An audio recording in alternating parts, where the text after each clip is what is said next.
Hey friends, today I want to go over a topic that I think is kind of becoming, somewhat ubiquitous. You see modular synths everywhere, and you ask yourself, well, I'm a, complex electronic music producer. Do I need a hardware modular synth? And I have one, and I really enjoy it, and it's really fun to use and mess around with. But I think that it's really important for those that have Max for Live or are curious about upgrading to Max for Live to kind of see what is actually possible with Ableton Live. Ableton Live is a modular synthesizer, even before you get into Max. But let's just go ahead and dive in and listen to what I have going on here.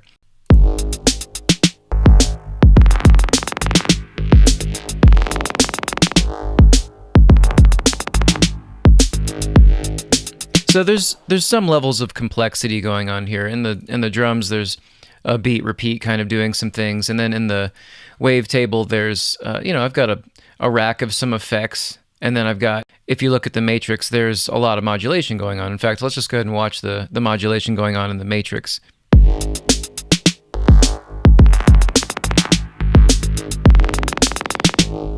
We've gone so far as to even have the modulators modulating each other, which is, kind of part and parcel to a pretty classic modular sound, right? I should also say, if you're interested in wavetable, I did a tips and tricks kind of style video with Ableton Wavetable. It's pretty awesome in and of itself. But in this case, we're looking at how can we expand this. One thing that I can't do is in this matrix, if I click on anything in this matrix that I haven't messed with yet, let's say like filter drive or something, see how it appears in the matrix?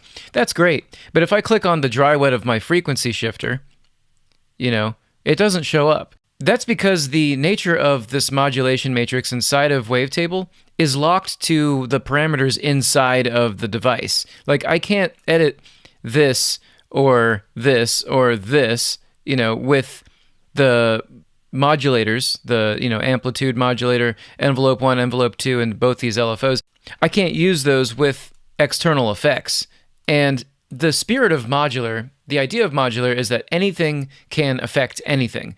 That you could take any modulation signal and send it to any place, or any other modulation signal and send it to any other modulation destination. So maybe this will make more sense when I show you, but what I'm going to do is, instead of starting from scratch all over again, I've already got something going here.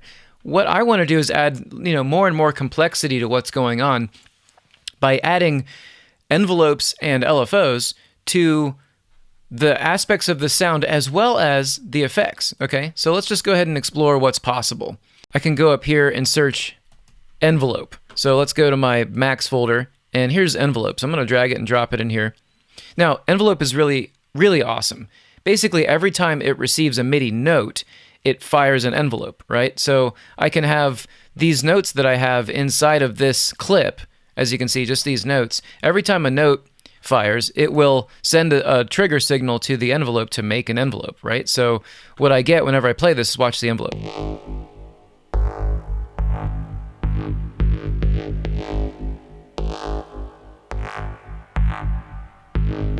So now I can map, by clicking map, I can map this to different parameters inside of Wavetable and really just take this sound to the next level. Maybe one thing we can do is go to modern, and I'll return these to 0, so we still get the original sound. But what I'll use is the envelope. Perhaps maybe I'll make a longer attack, and I'll map that to the wave folding. Just by clicking on map, it blinks. See, it blinks, boom. And now it is mapped. So it goes from 0 to 100%. Let's listen to what happens.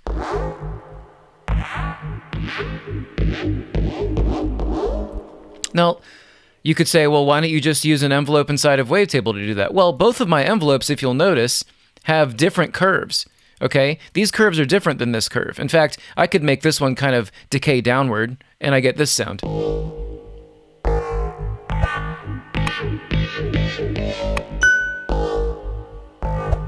So this is adding to the feature set of Wavetable. We're enhancing the feature set in Wavetable to take more envelopes. In fact, maybe something that would be really demonstrative of this is to make an attack decay really fast. So we get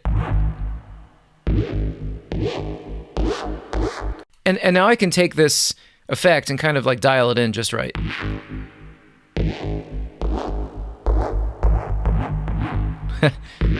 That's pretty sweet. Ripping space-time.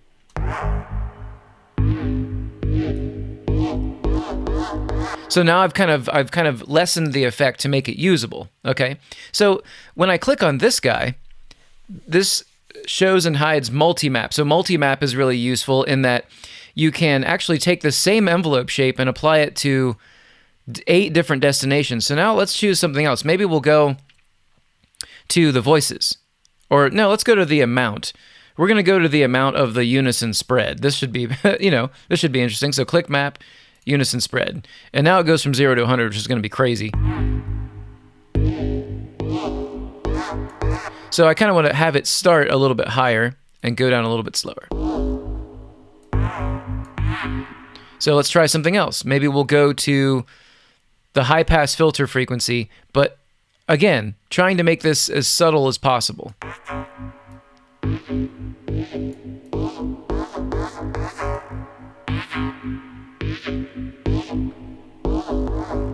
Okay, so now we've changed this sound a little bit and we've enhanced this sound a little bit. Let's see what else we can do. I also wanted to take this time to tell you that I'm creating online Ableton courses. I'm really excited about this. They'll be covering macro topics like mixing, sound design, composition and songwriting, live performance, and more. I should say you could always learn anything that you want to learn off of YouTube, but much of the time it's really hard to find exactly what you're looking for. And a lot of the time the information is not really relevant or factual even. These courses will be thorough, optimized, and organized to help take your skills to the next level fast. And at the time of this video, I've only begun creating the courses, but if you want to be notified when they're available, click this link and I'll notify you. All right, let's get back to it. So another thing I can do is I can grab an LFO. I'll search LFO, and then this LFO up here, this is a Max for Live device as well. And the cool thing about LFO is I can drag it and drop it and put it anywhere, so I can keep it close and have a visual reference and stuff. So LFO is a lot like Envelope. In this case, what I can do is I can map this to, any parameter. Maybe I'll map it to the volume and I'll make it really fast so we can get like what you would consider maybe amplitude modulation.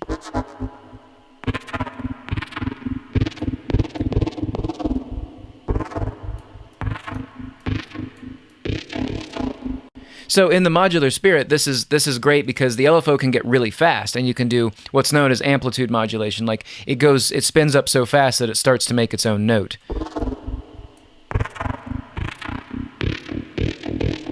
You can go all the way up to 40 hertz there. So instead of doing that though, that's just one, example. I'll return this back to -9. So keeping in line with the modular spirit, know that no matter what you're doing, any modulator can go to any parameter, including other modulators. So maybe something that would be really fun is to edit the envelopes with this LFO. So what I can do is I'll turn the rate real low, okay, so that it's kind of long, and I'll hit map. And if I go back over here, I can map that to my attack. And now you'll see the attack is changing over time pretty slowly, right? It's going pretty low all the way up to, yeah, pretty high. Let's just see what this sounds like when I hit play.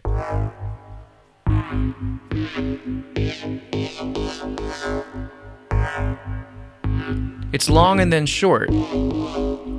Now, because this modulator is modulating this modulator, it might be a good idea to get up in here and increase the ranges a little bit so we can really hear what's going on. Let's kind of really increase these ranges and see what we get.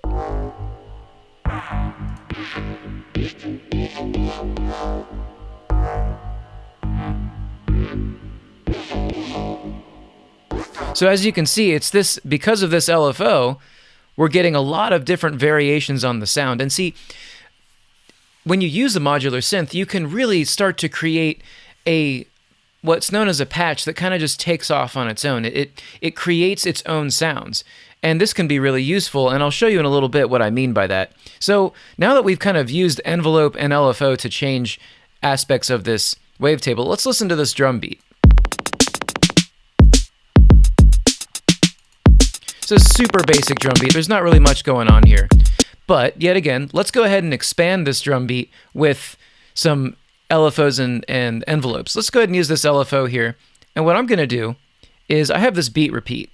And what I'd like to do is I'd like to get the beat repeat to do more. I'd like to hear more variations and stuff going on. Right now, we just have,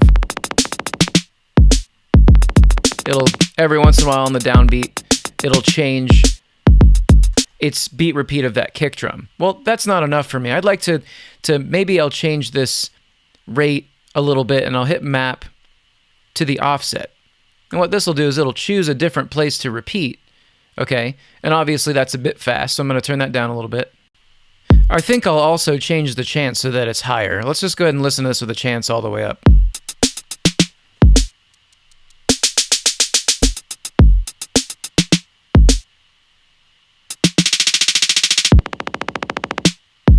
Now that's fun, okay, so it's starting to change the beat a little bit, but the beat's kind of dropping out too much. If I turn it on mix, I'll never have the beat drop out and I won't get enough variation. So in the yet again in the modular spirit, let's map, this will be crazy, let's go ahead and map the LFO also to whether it's an insert or whether it's a mix or whether it's a gate, okay? So it's a pretty interesting idea. Let's see what happens here.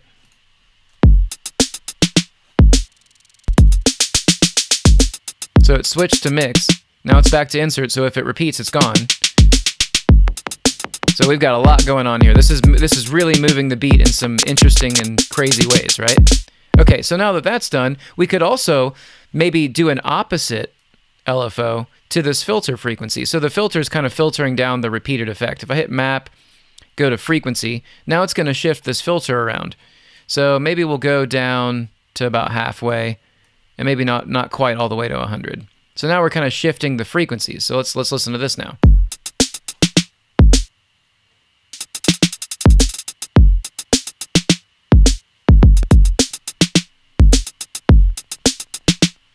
Another thing I'd like to do is occasionally do a volume decay. So I'll occasionally have that going down or not, depending upon the LFO, and I'll have it about halfway. Another thing I can do is map it to pitch. So as you can see, I'm just haphazardly changing this pitch decay situation going on. Let's try that too. And so now we've just really got a lot of modulation going on.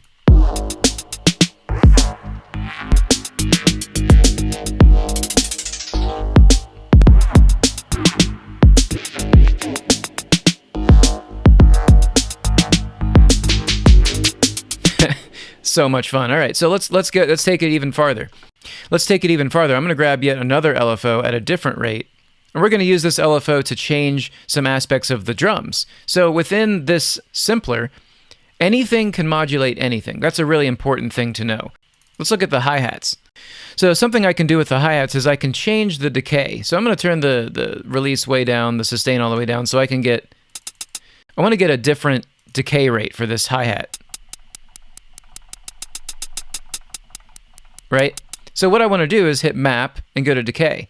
So now I'll have this LFO changing this decay. Now this is just wild, so what I need to do is kind of tame that. So we're going all the way up to, 100 milliseconds and down to 0. Let's listen to what this sounds like.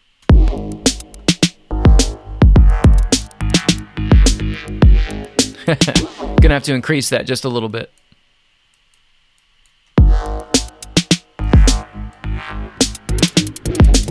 And what I'll do is I'll just make this solid this whole time so we can really listen to that hat.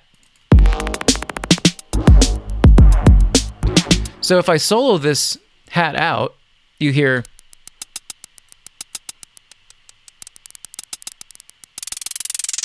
that's the beat repeat going. I'll just solo the hat without the beat repeat.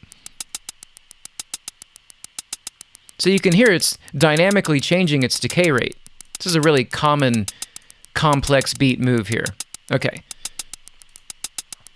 So as you can see, we could just keep going on forever. In fact, you can even change the modes of the LFOs to get, more of like a random thing going on, and we could sync it to the beat. So now we get some random results based on BPM-oriented changes in the LFO. So now we get...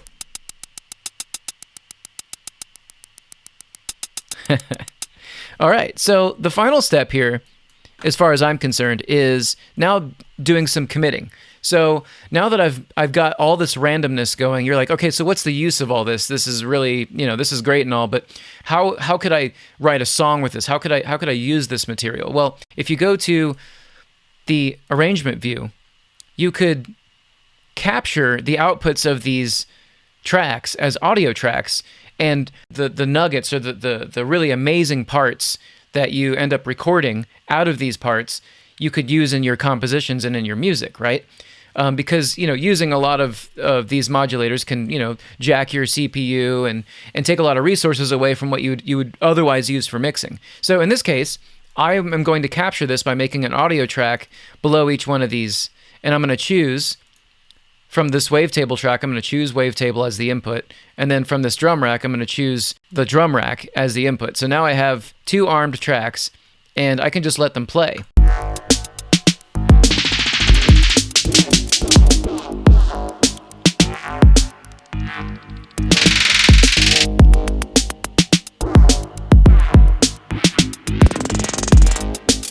All kinds of good nuggets in there.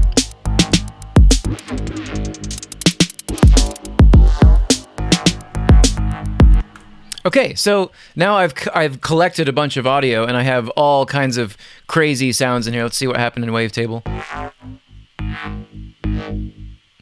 Whoa, that's a good one. And then over here we've got all kinds of wacky. So then you can just cut it up to your heart's desire, you know? Arrange yourself a nice, you know, new rhythm or, you know, composition out of these outputs. Cool. So I might explore this even deeper if people are really interested in this. There's so much you can do with Max for Live in kind of transforming Ableton into the modular synthesizer of your dreams. So if you enjoy this kind of content, like, comment, subscribe. Much love, everybody. I'll talk to you soon.